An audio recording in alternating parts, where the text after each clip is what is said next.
तो जय हिंद दोस्तों, एक बार फिर से स्वागत है आपका अभिजीत जीएस एक्सप्लोर सेंटर में। तो चलिए दोस्तों, इसमें हम जानते हैं जो कि जैसे में इसमें हम समझना है दोस्तों, जैसे कि जो केंद्र सरकार की तरफ से जो गाइडलाइन दिया गया है, guidelines for registration and regulating of coaching centre 2024, यानी कि जो इसमें जो गाइडलाइन दिया गया है केंद्र सरकार की तरफ से, जो कि इसमें जो सबसे महत्वपूर्ण जो पॉइंट्स है, जैसे कि 16 वर्ष से जो कम एज के जो विद्यार्थी होंगे, स्टूडेंट होंगे, उसको जो कि एक तरह से जो कोचिंग संस्था है, कोचिंग संस्था वाले 16 वर्ष से कम एज के जो विद्यार्थी होंगे उसका एडमिशन नहीं ले सकेंगे। तो इसमें यही एक तरह से जो महत्वपूर्ण पॉइंट्स जो हाईलाइट हो रहा है, और इसमें जो कि और सारे जो कि इसमें नियम एवं शर्तें हैं, ये किस तरह के कोचिंग संस्थानों में लागू होगा और किस तरह के कोचिंग संस्थाओं के लिए एक तरह से ये लागू नहीं है, और इसका क्या कंक्लूजन निकलेगा आगे चल के, इसके बारे में दोस्तों हम समझेंगे इस वीडियो में विस्तार से। दोस्तों वीडियो बने रहेगा और वीडियो को अंतिम तक देखकर जाइएगा, क्योंकि इसमें जो आपको नॉलेज मिलेगा जो इससे गाइडलाइन से संबंधित, वो आपको एक तरह से आगे काम देगा और आपको अच्छी तरह से क्लियर हो जाएगा बात। तो चलिए दोस्तों, जैसे कि इसमें ये जो गाइडलाइन दिए गए हैं दोस्तों, ये सबसे बड़ा जो इसको जो गाइडलाइन देने का जो सरकार का, केंद्र सरकार का जो मकसद है, जैसे कि जो एक तरह से जो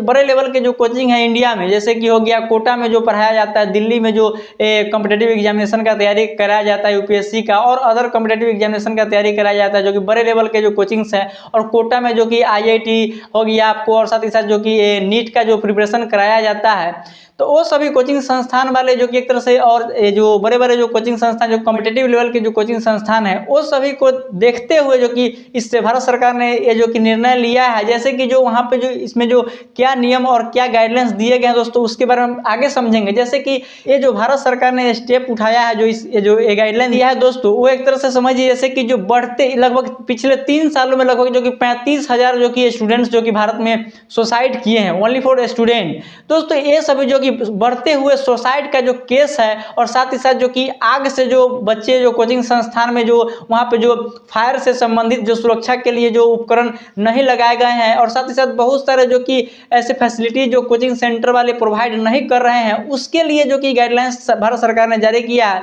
जैसे कि आग लग जाता है कोचिंग सेंटर में, और साथ ही साथ उसमें जो कि बच्चा जो कि कूदने लगते हैं, निकलने का जगह नहीं रहता है, और कोई फायर संबंधी जो आप सुरक्षा नहीं रहता है। जैसे कि आप देखे होंगे कुछ साल पहले जो कि अहमदाबाद, दिल्ली में जो कि आग लगने से जो कैसे छत पर से बच्चे कूद रहे थे,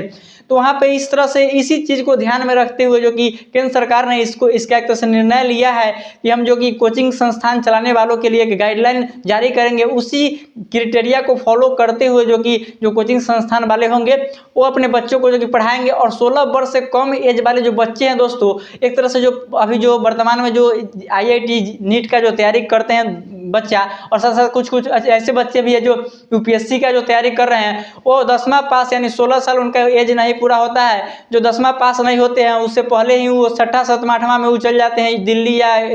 कोटा जो कि तैयारी करने मेडिकल का, इंजीनियरिंग का, यूपीएससी बीपीएससी का, जो कि एक तरह से जो यहाँ पे जो उस समय जो बच्चा को एक तरह से जो एज कम होता है तो ज़्यादा प्रेशर होता है, घर का प्रेशर होता है, और एग्जाम फेस करना जो जिसके लिए वो गया है कोटा, दिल्ली इत्यादि जो नीट के लिए और जेईई मेंस और जो कॉम्पिटेटिव लेवल के एग्जामिनेशन के लिए जैसे यूपीएससी के लिए, तो उसको एक तरह से प्रेशर रहता है कि हमें वो एग्जाम भी निकालना है, और साथ साथ बोर्ड का एग्जाम भी जो सामने रहता है, 10th का एग्जाम रहता है उसका सामने 10th का, और उसमें नीट उसको निकालना है, जेईई मेंस निकालना है, यूपीएससी के लिए प्रिपरेशन करना है, घर का दबाव रहता है। इस सभी के चलते जो कि बच्चा जो कि कोई अगर एग्जाम में अगर अनसक्सेसफुल रहता है तो अपना आप को एक तरह से सुसाइड करने का कोशिश करता है, और ऐसा मामला जो कि बहुत सारा सामने आया भी है, जो कि कोटा में बहुत सारे जो विद्यार्थी थे जो कि एग्जाम में फेल हो जाने के कारण, बोर्ड एग्जाम में फेल हो जाने के कारण जो कि आईआईटी का तैयारी, नीट का तैयारी कर रहे थे, बोर्ड एग्जाम में फेल हो गए, और जो कि वो जो कॉम्पिटेटिव लेवल के एग्जाम में फेल हो गए, और साथ ही साथ जो कि गार्जियन वहाँ पे जो कि लाखों रुपए फीस जमा करके जो बच्चे को पढ़ाते हैं, तो उतना कम एज के जो बच्चे होते हैं, 16 वर्ष से कम एज का बच्चा,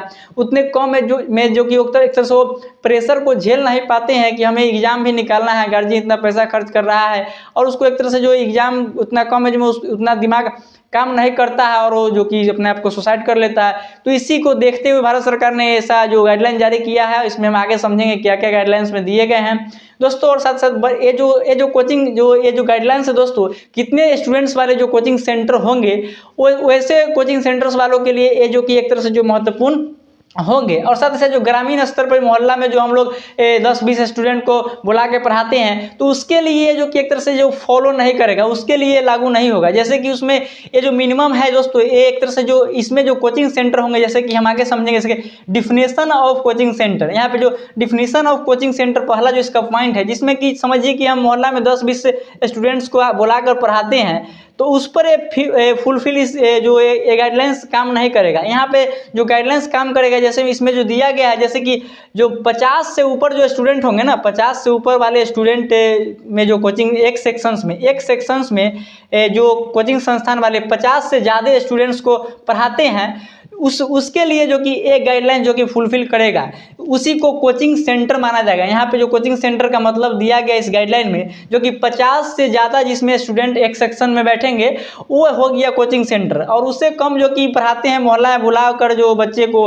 वो उसके लिए एक क्राइटेरिया जो कि एक तरह से काम नहीं करेगा, ये गाइडलाइन काम नहीं करेगा। तो समझिए डिफिनेशन ऑफ कोचिंग सेंटर, जिसमें कि 50 से जो कि ज़्यादा स्टूडेंट्स एक सेक्शन में बैठेंगे, उसे ही कोचिंग सेंटर जो कि इसमें लागू होंगे। इस क्राइटेरिया को, यानी 50 से ज़्यादा वाले जो सेक्शंस में जो बैठाएंगे उसके लिए काम करेगा गाइडलाइन। तो आगे समझते हैं, जैसे कि इसमें आगे है रजिस्ट्रेशन ऑफ कोचिंग सेंटर्स, यानी कि इसमें जो कोचिंग सेंटर्स जो चलाएंगे दोस्तों, उनको एक तरह से जो रजिस्ट्रेशन कराना पड़ेगा, यानी कि लोकल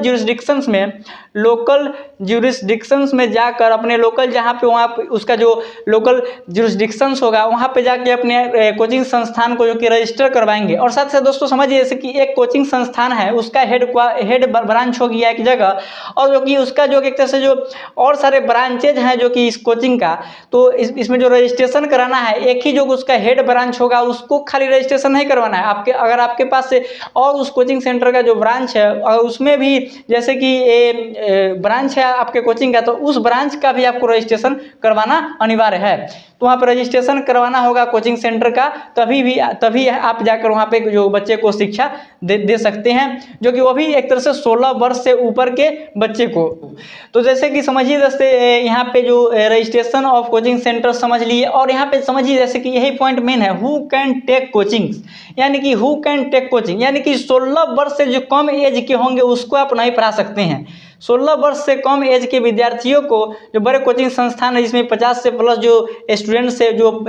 पढ़ते हैं, और जो कि एक तरह से जो बड़े लेवल पर जो कि एकेडमिक जो एजुकेशन देते हैं, जो कॉम्पिटिटिव लेवल का जो एजुकेशन देते हैं, जो कि एक तरह से जो, तो वो कम से कम 16 साल का एज को पूरा कर लेना चाहिए, और नहीं तो 16 से अगर कम है तो मैट्रिक पास होना चाहिए। तो उसी को आप पढ़ा सकते हैं कोचिंग संस्थान में बुलाकर, और जो कि आपको समझिए कि जिस कोचिंग सेंटर में 50 प्लस स्टूडेंट्स रह सकते हैं, उसी कोचिंग सेंटर के लिए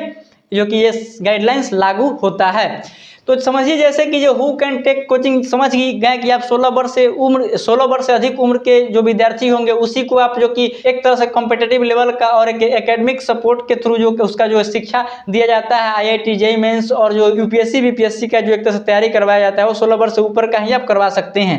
और जो कि 16 वर्ष से कम एज के जो विद्यार्थी हैं, आप समझिए कि 16 वर्ष से कम एज के जो विद्यार्थी है 10 तक, तो 10 तक जो है अभी वर्तमान में जो समझिए, जैसे कि जो स्कूली शिक्षा, जो स्कूल में जो आप शिक्षा मिलता है, तो बहुत सारे विद्यार्थी को जो कि स्कूल के थ्रू तो समझ में आता है, लेकिन बहुत सारे विद्यार्थियों को जो कि स्कूल में जाते हैं लेकिन उनको वहाँ पे अच्छा से समझ नहीं आता है, तो वो अपने जो कि एक तरह से जो विषय उसका कमज़ोर रहता है, उसके लिए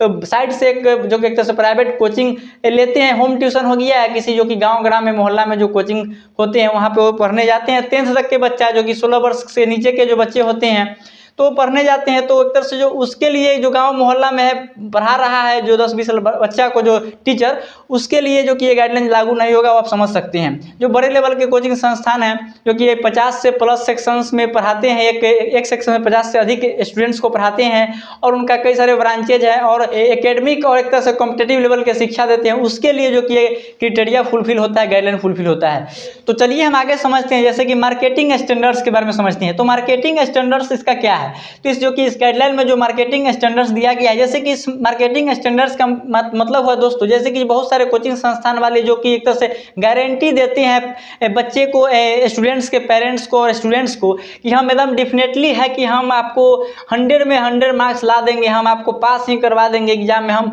बहुत सारे नंबर हमारे कोचिंग से अगर आप पढ़िएगा मेरे कोचिंग में तो आपको हम 100% इतना नंबर आपको एक तरह से एग्जाम्स में जो कि लाने के लिए आपको हम सक्षम बना देंगे। तो ऐसा दावा जो कोचिंग सेंटर करता है उसको एक तरह से उस पर एक तरह से जो एक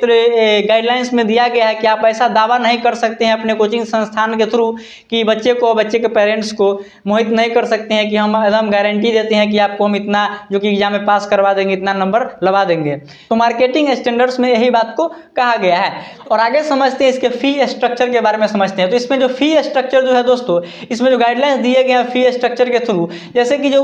बहुत सारे जो कोचिंग संस्थान वाले हैं वो मनमानी ढंग से जो बच्चों के पेरेंट्स से जो कि एक तरह से फी लेते हैं और वहाँ पे फी लेते हैं और वैसे जो कि एक तरह से जो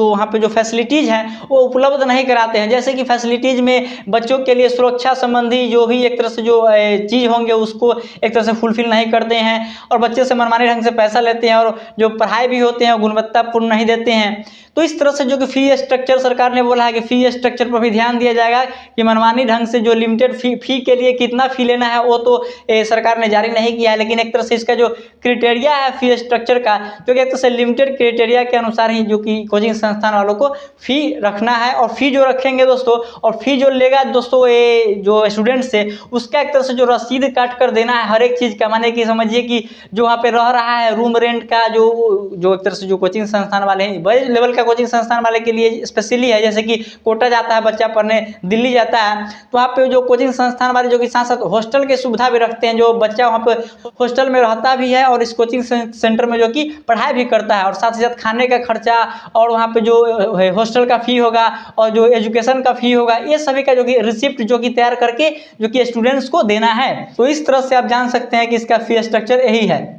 और दोस्तों समझिए जैसे कि और साथ ही साथ इसका जो एक तरह से फी स्ट्रक्चर के अंतर्गत एक एग्जिट पॉलिसी को रखा गया है। यानी कि एग्जिट पॉलिसी क्या है, जैसे कि एग्जिट पॉलिसी जो दोस्तों है जैसे कि जो स्टूडेंट कोई एडमिशन करवा लिए हैं कोई कोचिंग संस्थान में और वो एक 5 महीना का कोर्स है और मान लीजिए कि वो 1 महीना पढ़ के छोड़ना चाहते हैं तो जो 5 महीना का जो कोर्स में जो पैसा लिया गया है तो जो कि एक तरह से जो 1 महीना का अगर 1 महीना में चाहता है कि स्टूडेंट हम 1 महीना पढ़ना है उसके बाद वो छोड़ देगा और 5 महीने का फी दे चुका है तो उसको जो कि अगर स्टूडेंट कोचिंग छोड़ रहा है तो उसको जो कि एक तरह से जो 4 महीना का जो फीस है बचा हुआ वो जो कि स्टूडेंट्स को 10 दिनों के भीतर जो कि वापस कर देना है। तो ये भी क्राइटेरिया इसमें शामिल है जो इस गाइडलाइंस में। तो समझिए दोस्तों किस तरह से जो इसका जो फी स्ट्रक्चर का जो एग्जिट पॉलिसी है, अगर पैसा दे दिया है कोचिंग संस्थान वालों को, अगर उससे पहले अगर छोड़ रहा है कोई स्टूडेंट्स तो उसको 10 दिनों के भीतर जो बचा हुआ पैसा होगा जो जितना दिन पढ़ा है उतना पैसा काट के कोचिंग संस्थान वालों को और बचा हुआ पैसा स्टूडेंट को दे देना है 10 दिनों के भीतर अगर बच्चा कोचिंग छोड़ना चाहता है।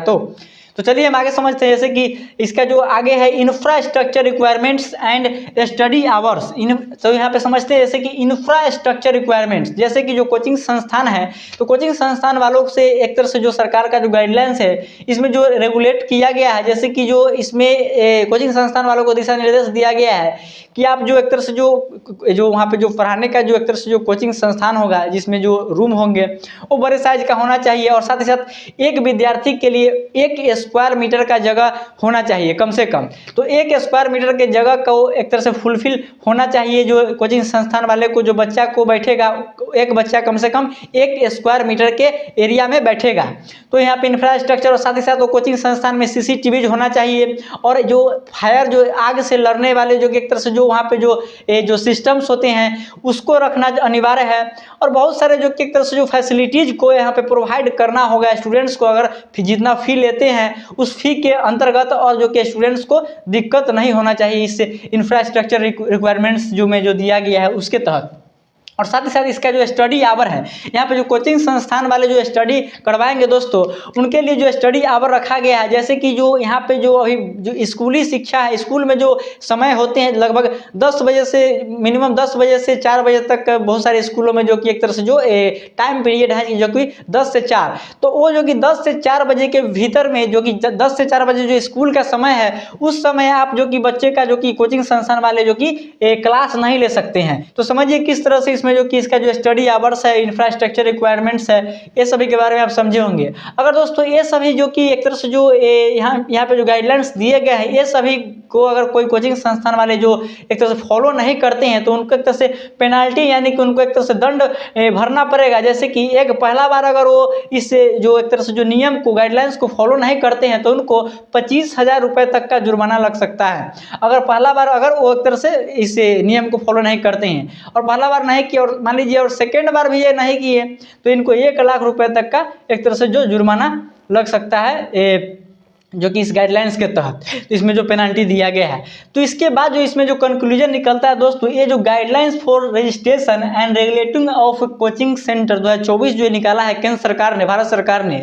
तो इसको एक तरह से जो इम्प्लीमेंट करने के लिए हर एक राज्य को अपना एक अधिकार है। जैसे कि इसमें जो भारत सरकार ने तो ये निकाल दिया है, लेकिन कौन कौन सरकार इसको एडॉप्ट करता है, कौन राज्य के और कौन केंद्र शासित प्रदेश का जो सरकार है, ये जो कि एक तरह से जो गाइडलाइंस दिया गया है भारत सरकार की तरफ से, जो राज्य को मर्जी होगा वही इस राज्य को एक तरह से जो इम्प्लीमेंट करेगा, लागू करेगा। और कोई राज्य को ये जो कि एक तरह से जो गाइडलाइंस सही नहीं लगता है तो वो राज्य, कोई राज्य या कोई केंद्र शासित प्रदेश को अगर ये गाइडलाइंस सही नहीं लगता है तो वो लागू नहीं भी कर सकता है अपने राज्य में। तो ये अपने राज्य और केंद्र शासित प्रदेश पर डिपेंड है। जैसे कि भारत सरकार ने तो निकाल कर दे दिया है, लेकिन अब राज्य और केंद्र शासित प्रदेश पर डिपेंड करता है कि आप इस नियम को किस तरह से लागू करते हैं या नहीं लागू करते हैं। तो इसमें यही कंक्लूजन निकलता है दोस्तों, समझ सकते हैं। तो यही जो कि अभी वर्तमान में जो कि बहुत सारा जो कि एक तरह से न्यूज चल रहा है कि 16 वर्ष से कम एज के जो बच्चे होंगे उसको एक तरह से जो कोचिंग संस्थान वाले नहीं पढ़ा सकते हैं। तो इसी को देखकर आत्महत्या और एक तरह से आग वाली जो हादसा है और जो कोचिंग संस्थानों के द्वारा एक तरह से मनमानी फी लिए जा रहे हैं, उसके चलते भारत सरकार ने इससे जो कि ऐसा कदम को उठाया है। और कौन कौन राज्य और कौन केंद्र शासित प्रदेश इसे लागू करते हैं नहीं करते हैं वो सभी आगे आपको पता चलेगा। तो इसमें जो कि एक तरह से ये फिक्स नहीं है कि भारत सरकार ने कह दिया तो ये लागू हो गया, लेकिन कौन सा राज्य चाहता है इसको इम्प्लीमेंट करना, कौन सा केंद्र शासित प्रदेश चाहता है इम्प्लीमेंट करना या नहीं करना, वो जो कि आगे पता चलेगा। इसमें जो कि guidelines for registration and regulating of coaching centre 2024 का जो इसमें जो गाइडलाइन दिया गया है दोस्तों, समझ सकते हैं किस तरह से आप समझ चुके होंगे दोस्तों। अच्छा तरह से जो आपका जो कंफ्यूजन होगा दोस्तों दूर हो चुका होगा। तो दोस्तों इसी के साथ हम इस सेशन को एंड करते हैं। इसी के साथ जय हिंद जय भारत।